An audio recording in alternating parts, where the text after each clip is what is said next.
Grandes protagonistas de la humanidad. Winston Churchill. Libro biográfico de 1985, de Editora 5, Bogotá, Colombia. Capítulo 5, parte 2. Contra la Revolución Rusa. Todo ello sin perder de vista los asuntos nacionales e internacionales.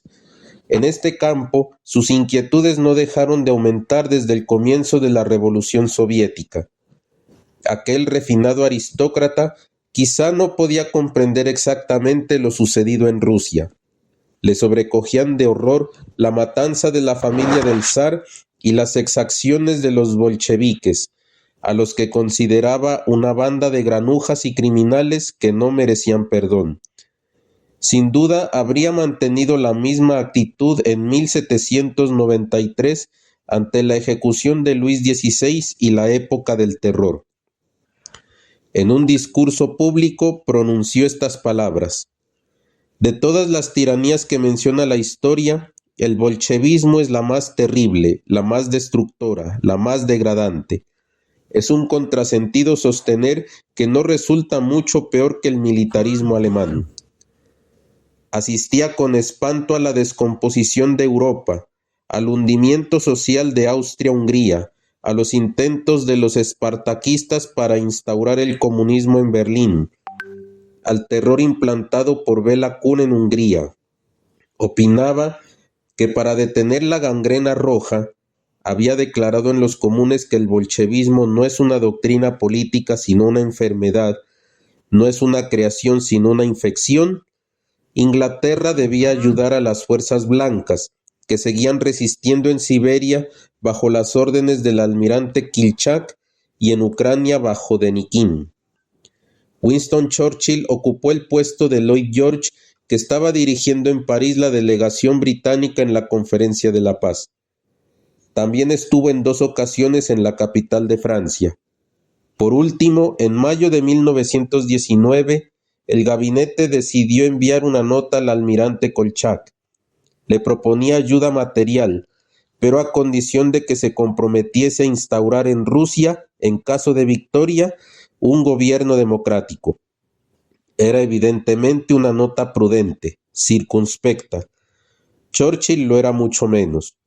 Como ministro de la guerra se lanzó inmediatamente a organizar expediciones masivas de armas, municiones y vituallas para los rusos blancos. Su iniciativa no solo impidió que los rusos blancos fueran barridos, sino que además había actuado a contracorriente de la opinión británica y de las orientaciones que tomaba la Conferencia de la Paz. En la primavera de 1920, cuando el Ejército Rojo invadía Polonia, Churchill estimó que sus previsiones se hacían realidad.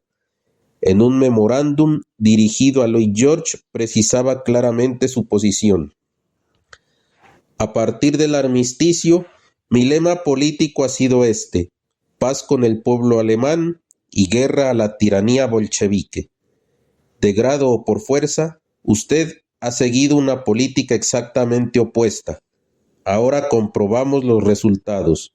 Son espantosos.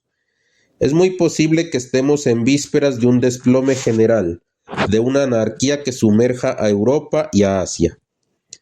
Le sugería que toda alianza defensiva con Francia se subordinara a su leal adhesión a una política británica de ayuda a Alemania. Pero esto era pedir demasiado a Francia, que tanto había padecido, además de correr graves peligros en el plano de la política interior. En agosto de 1920, el Partido Laborista Escocés pidió que Churchill fuese arrestado y sometido a juicio por la Cámara de los Comunes, acusado de alta traición por haber ayudado en secreto al almirante Kolchak, enviándole tropas británicas sin dar al país una verdadera explicación del asunto. Churchill se defendió como un demonio, negando los cargos rotundamente. Todo lo más que había hecho fue repatriar contra su voluntad a la pequeña guarnición inglesa del puerto de Arcángel, pero no envió tropa alguna. Sin embargo, no pudo impedir que los gritos de odio le persiguieran, cada vez más numerosos y más fuertes. Con este motivo, Lloyd George procedió a un reajuste parcial del gabinete, y en ese enero de 1921, Churchill salía del Ministerio de la Guerra para hacerse cargo de la cartera de colonias. Era un nuevo quiebro en su camino de hombre público. Tenía entonces 46 años.